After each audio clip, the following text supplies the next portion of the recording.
আসসালামু আলাইকুম। আমরা আজকে ৫ নাম্বার যে সমস্যাটি আছে এর সমাধান করব। আমাদের প্রশ্ন দেওয়া আছে যে ত্রিভুজের উচ্চতা ও ভূমি সংলগ্ন দুটি কোণ দেওয়া আছে, ত্রিভুজটি আঁকতে হবে। প্রথমে ত্রিভুজের উচ্চতা ৬ সেন্টিমিটার করে একটা রেখা এঁকে ফেললাম।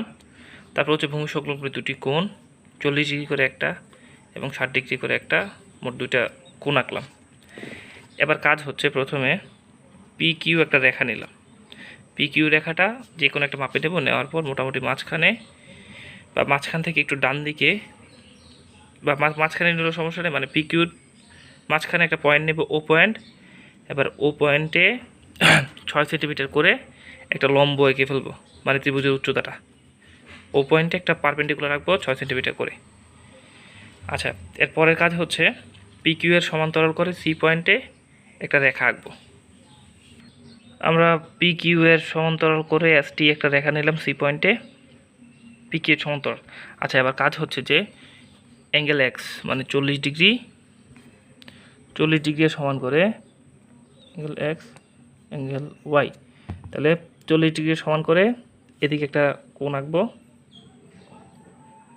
৪০ ডিগ্রি সমান করে এদিকে একটা কোণ আঁকবো। তারপর যে ৬০ ডিগ্রি আছে ৬০ ডিগ্রি সমান করে এদিকে একটা কোণ আঁকবো। আমরা কোণ এক্সের সমান করে এখানে, এই যে কোণ এক্সের সমান করে মানে ৪০ ডিগ্রি সমান করে এখানে একটা কোণ আঁকলাম। আবার সেম কোণ ওয়াই এর সমান করে এখানে একটা কোণ এঁকে ফেললাম। তো এটা এক্স হলে এটা অবশ্যই এক্স হবে, আবার সেম এটা ওয়াই হলে এই অংশটাও ওয়াই হবে। এটা না লিখলেও সমস্যা নেই, লিখলে ভালো। এবার এগুলোর নাম দিয়ে দিই, এ পয়েন্ট, বি পয়েন্ট। তাহলে শেষে লিখে দেবো, শেষের লাইনে এটা লিখে দেবো ত্রিভুজ এবিসি উদ্দিষ্ট ত্রিভুজ, আর ইংরেজি প্রশ্ন লিখবো ABC is the required triangle. আচ্ছা, আশা করি বুঝতে পেরেছ। তো এখানে অল্টিটিউড বলতে বোঝানো হয়েছে যে উচ্চতাটা, এটা।